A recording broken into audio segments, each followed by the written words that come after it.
said that, or maybe I wasn't clear. No, I think he doesn't want to be involved in kinetic warfare. I think he's very honest and he's serious too about staying out of wars and dragging us into wars. He definitely doesn't want to go to do a forever war. I think what he probably is planning is that if Iran will not get off their duffs and talk and come up with a deal that is satisfactory to him, I think he'll potentially send the Moab in there just to get rid of the Fordow facility. I'm not convinced, based upon what I read in here, that even a bunker busting bomb in the Fordow facility will get rid of the nuclear program. And I'm with Victor Davis Hanson, who I think had a great comment on his daily signal thing, where he mentioned that unless you destroy it all, it could be disaster. He wasn't advocating for war. He's just saying that's what's at stake here. And I think I tend to agree with that. And I've seen their videos still coming out of Iran with all the death to America chants. And I know a lot of that's political, but these people believe that, many of them. And we're going to have to lop the head off, or it could be a big problem moving forward. So I'm personally against intervention.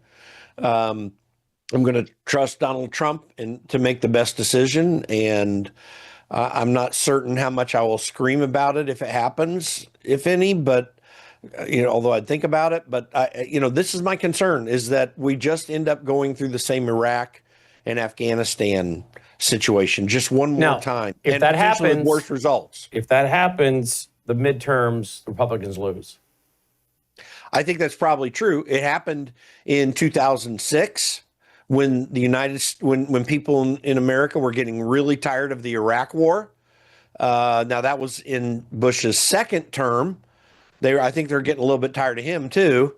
But the biggest part of that 2006 loss of Congress was due to the Iraq War, and it just amazes me that we ever got into that, to be candid, and we need to avoid it again here. So. What do you make of this documentary? I haven't seen it. I just found out about it today. Some documentary about Ohio State or Jim Jordan or something.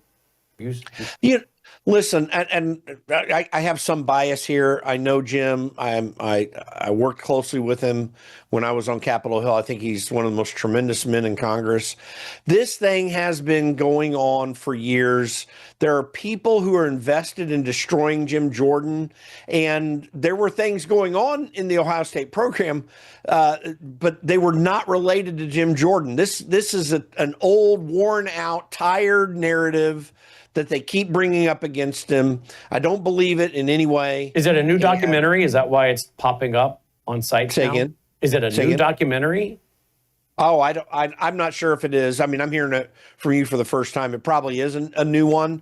It could be a worn out retread of something else, but this has been around for years. It's been debunked a myriad of times, and I think it's absurd. And I know Jim Jordan personally. I know his character as a man, and I have great faith in how he would have handled that situation, because I see how he handles other very difficult situations that he faces. All right, here's the documentary. I guess it's an HBO, Surviving Ohio State, HBO. Logan, can you look up and see, when did this thing come out? Why is this all of a sudden, popping up in threads? I'm curious to see if this thing just came out or what. Because the reason I'm even bringing it up is the timing. Came out June 17th. Well, that's why it's popping up. So isn't this timing interesting as we're moving into the midterm? Everybody's campaigning now for midterms. So this is one of the incoming rockets, politically speaking. Watch them one after another between now and Election Day. Oh, absolutely. George Clooney's what? George Clooney is the producer? Yeah, I love George Clooney as an actor. I've loved movies that he's been in. What a political scammer. And don't forget, George Clooney is highly political and his family's highly political. His dad was a Cincinnati broadcaster for many years, very left wing, and he's been very schooled in media stuff. The people in Hollywood on the left, they are determined to take down every conservative that they can. They're going to, and frankly, I don't think this is going to go anywhere. I really don't. No one's going to be interested in it. And people have seen Jim Jordan in the public for a long period of time.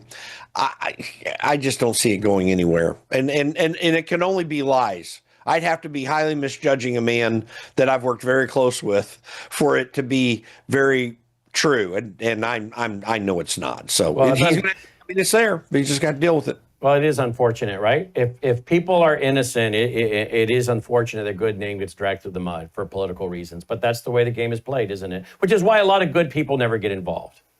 It's true. And by the way, keep in mind the old story that you can indict a ham sandwich, right?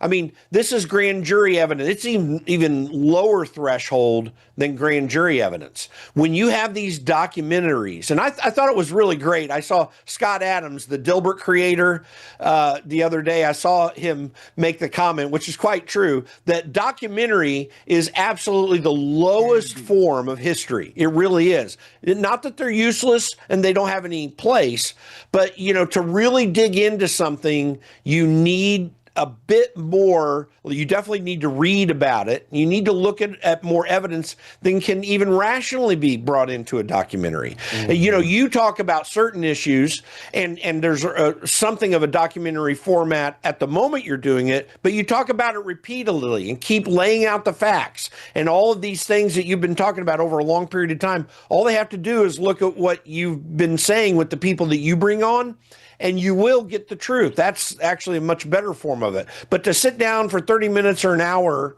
with something that has emotional music in the background, that doesn't do enough to bring in more foundational aspects of what was really going on behind the situation, it's very easy to convince people that something is really bad. But I think we've gone through so much in this country of attempts to destroy political figures, Donald Trump being the primary one, and all the lies and subterfuge that government and even Hollywood have done. People just don't trust most Americans don't trust these people. And I think he'll weather it. And I don't think this would have I think this could be, if it wasn't for what Donald Trump has been through and everybody's seeing this, how this is manipulated and stuff's made up, clearly made up from whole cloth, it would be hard for guys like Jim Jordan to survive it. My opinion is that one of the last guys to be destroyed by the uniparty and made up garbage, taken out of context, things not said, things not even on record, not recorded, I should say, not even recorded, but then put into the paper and said, this is what he said. And wait a minute, there's no recording? The last person I think destroyed by that, who I don't think if that came out today would be destroyed in one sense, because he's not been destroyed because he keeps going, and that's Stephen King, congressman from Iowa. I think what happened to him was unconscionable. And I've interviewed him about it. He's like, there wasn't even a recording of it. I never said that. They made it up, and there's not even a recording. And I got, and they're making up things about me that are not true over the fact that they don't even have a recording of it. So, and I told him, I said, if that happened to you today, I think it would be a glancing blow, because people now realize how this stuff is made up in whole cloth. No, there's no doubt. I worked around Steve too, and know him fairly well. Good man. You can say whatever you want about Steve King's politics. I don't think you can say much about his character. Yeah, it's really, really crazy. By the way, I'll go back a little further. You want to talk about how someone's life can get nearly destroyed?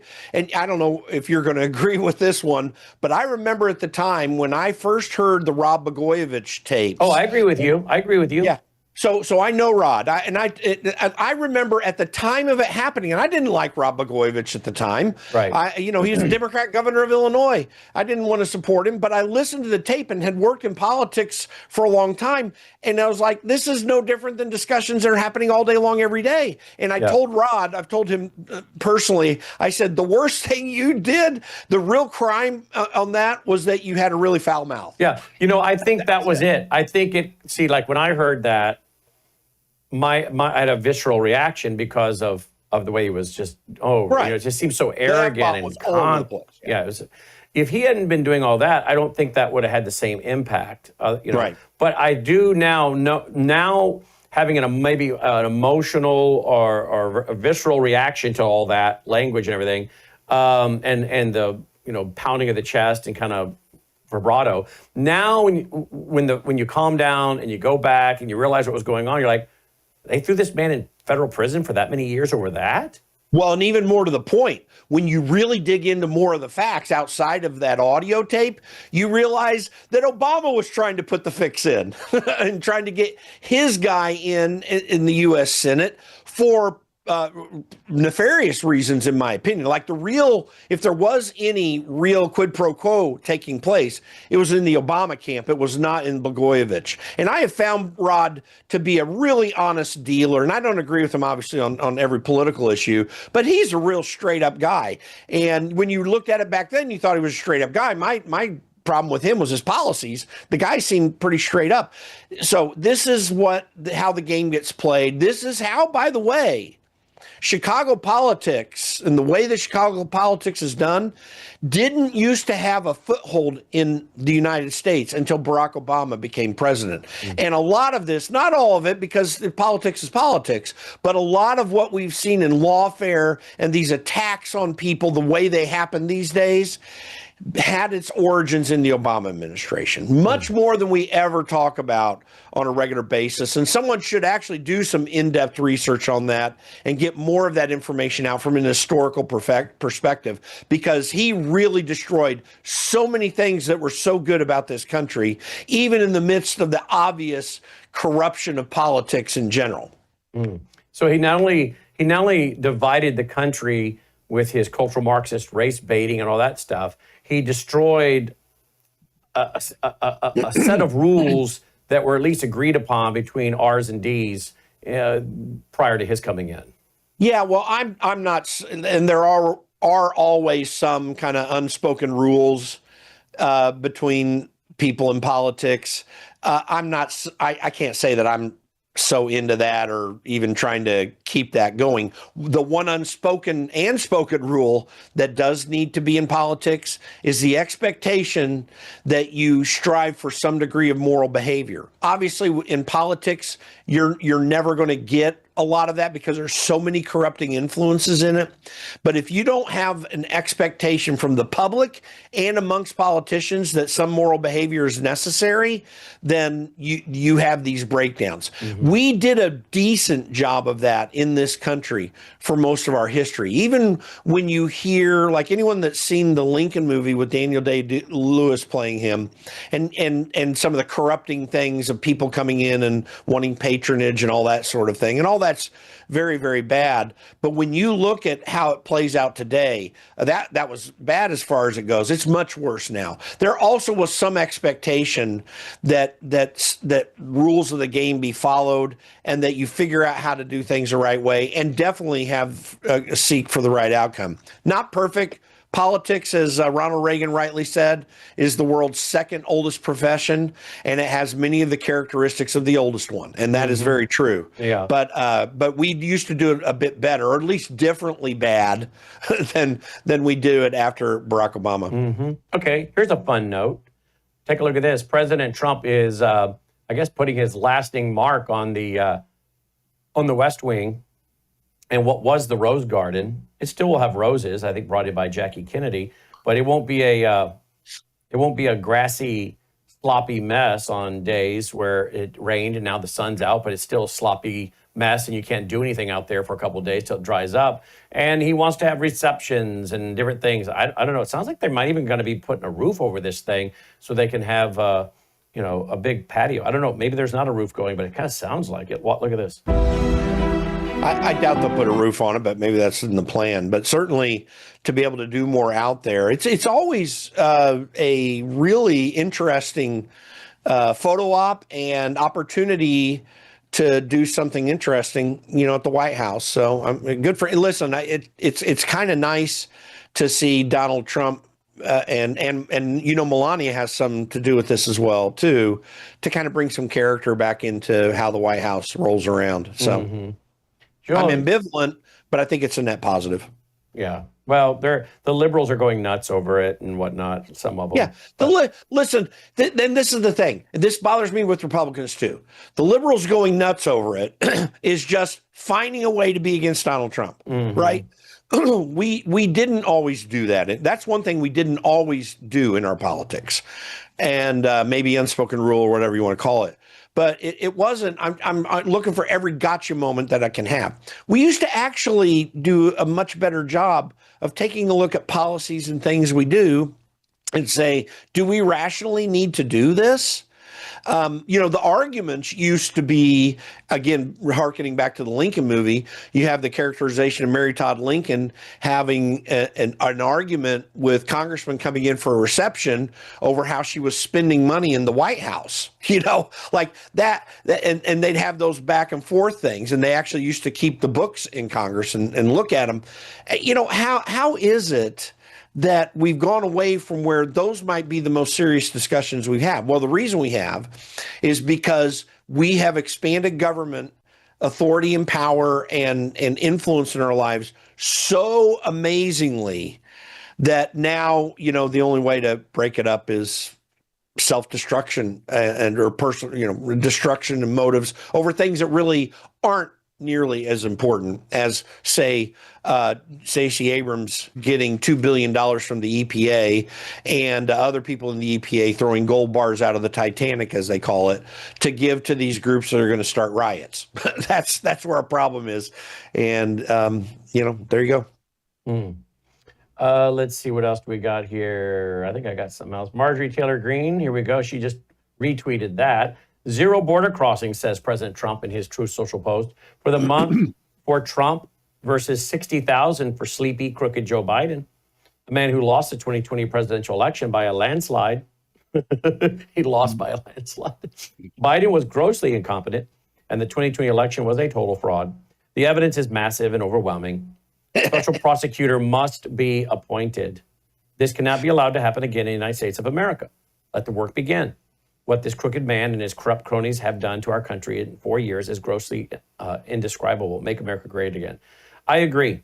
I said to Logan today, I think one of the things President Trump needs to do is get back to his domestic policy. We've only been a week into this war thing with Israel and Iran as far as they're intensifying Operation Standing Lion. Yeah. And I said, after a week, I think a lot of Americans are exhausted of it, right? Because it is so divisive and it's confusing and you have contradictory statements being made by all parties. And it's just, I said, you know what he needs to do? Get back to doing exactly this. He needs to get back to putting out tweets like this, holding events, doing domestic things. He cannot lose out on his domestic agenda and be swamped by the international. He's got to make a concerted double, triple effort now, I think, to be involved in lots of domestic good policies. So we have some good positive stories in the domestic front that hold together blue dog Democrats, and as they used to call them, and Reagan Democrats and independents and Republicans on good policies. But I think he's right. We need a special prosecutor. I think a lot of us that were involved in the election fraud stuff early on knew that something was grossly wrong, whether it was involved machines or the CIA or ballots or whatever, or a combination thereof, whatever it was.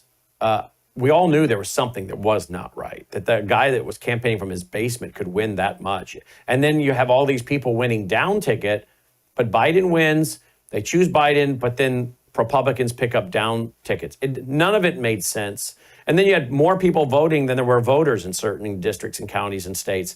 So when he says there needs to be a special prosecutor, would that not be him, Jim? Would he not be the one that would appoint the special prosecutor? You know what special prosecutor I would appoint to this? And I was just going to look up an article here, but you know which one I would appoint? Who?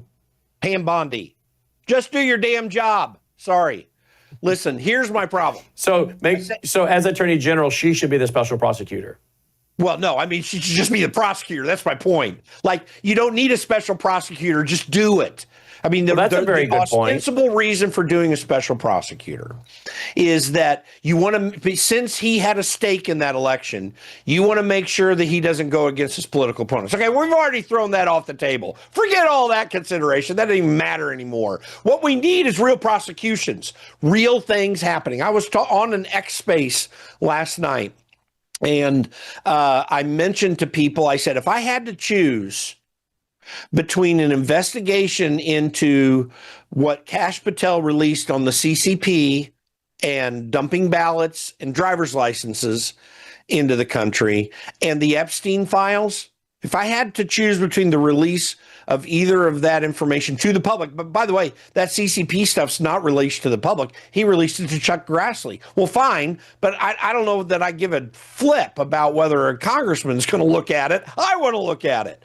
But in my opinion, if it's between those two things, I want all the information on what the CCP did there. More importantly than the Epstein files, as important as that is, because here's the problem.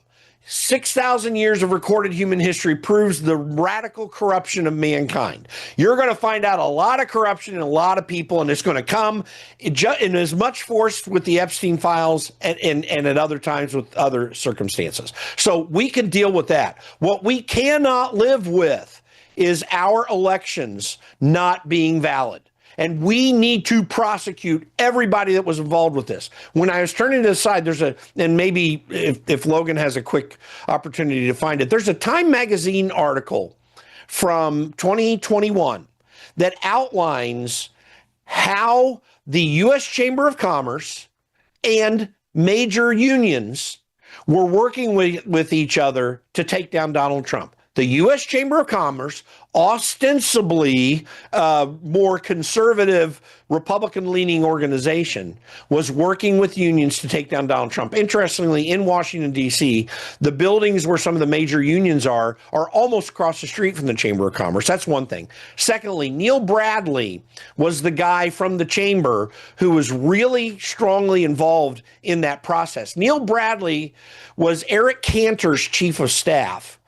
Around the Tea Party time and a little bit before that. I was around him all the time. He was constantly undermining everything that Tim Huelskamp, who I was working with at the time, and the House Freedom Caucus were doing. They would constantly obstruct, had great opportunities to change things around in Washington, D.C. at a time we were only $10 or $11 trillion in debt, and they muffed it up. And they set the agenda for what's happening beforehand. The destruction of these people is absurd. They need to be investigated. The CCP thing needs to be investigated. We need to go. The Department of Justice needs to go into every one of the swing states of 2020 and investigate the secretaries of state who were involved. You remember in Mesa County, Colorado? The lady there who I was acquainted with when I was in Colorado, didn't know her well, but acquainted with her. She's in jail right now because the attorney general in Colorado went after her. I want the attorney general and Jenna Griswold, the secretary of state at the time, investigated. This needs to happen in all of these states. We need to find out what was going on, and people need to go to jail if they did wrong. That is a top priority. You don't need a special prosecutor for that. You need to put together a team led by Harmeet Dillon, which ostensibly she's in the DOJ to do this, to totally go after this. Focus entirely on it. Make it a 3-4 year effort and get some indictments and send people to jail if necessary and find out what really happened. The FBI should be doing the same thing. Well, I've interviewed Tina several times, no doubt about it. Tina Peters, thank you. Peters, yeah. And I do think that President Trump's DOJ is investigating this. They are. Yeah, DOJ demands arrests, election data from Colorado. Yeah, turn over massive amount of election data from the past 2 presidential elections. So there you go.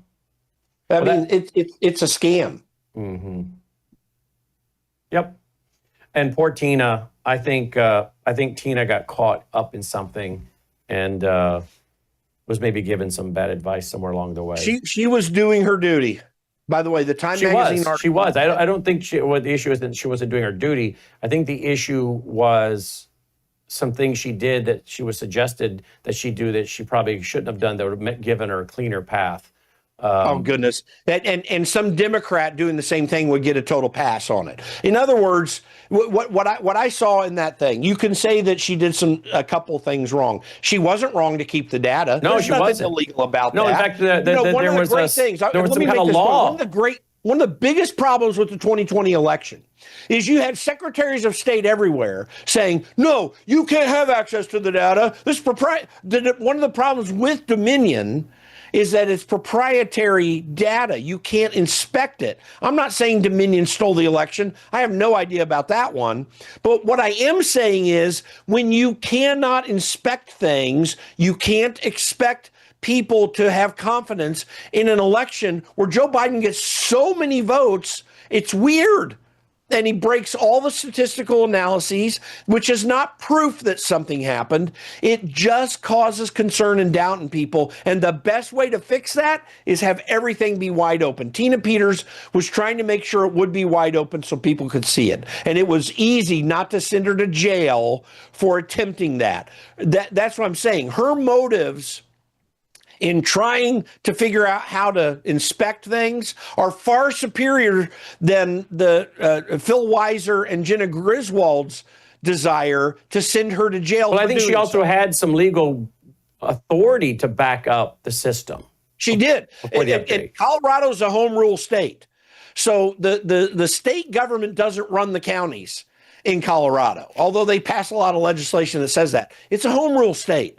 And this is why you have a lot of sheriffs there who demur. They refuse to follow the state law when it comes to gun laws.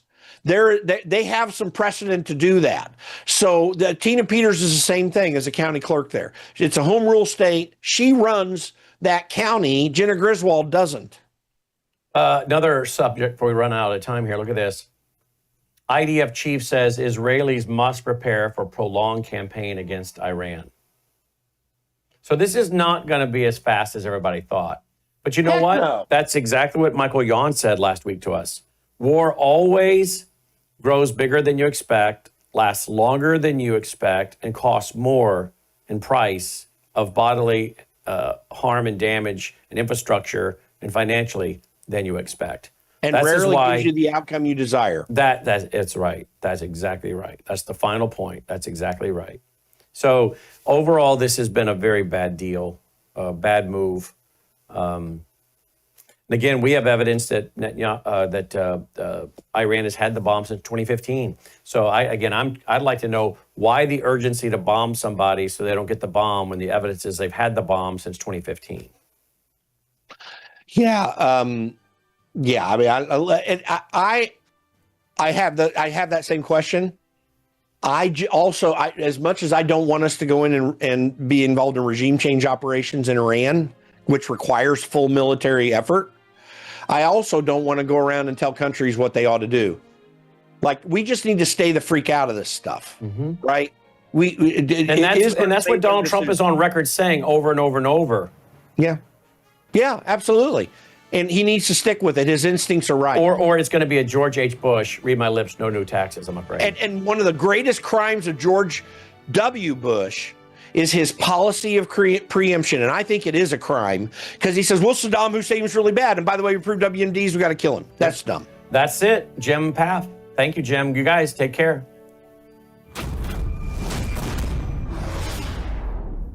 Tonight on the Worldview Report, both sides continue to pummel each other in the Israel-Iran war as President Trump delays his decision on whether to have the U.S. military join in on the conflict. The FBI steps up surveillance of suspected Iran-backed sleeper cells that are operating inside the United States of America. And an illegal alien child rapist from Guatemala is facing federal charges in Minnesota after reportedly dragging an ICE officer 300 feet in his car while trying to avoid arrest. And one of the biggest data breaches in U.S. history brings major concerns for users of Apple devices. All these stories and more as the Worldview Report begins right now.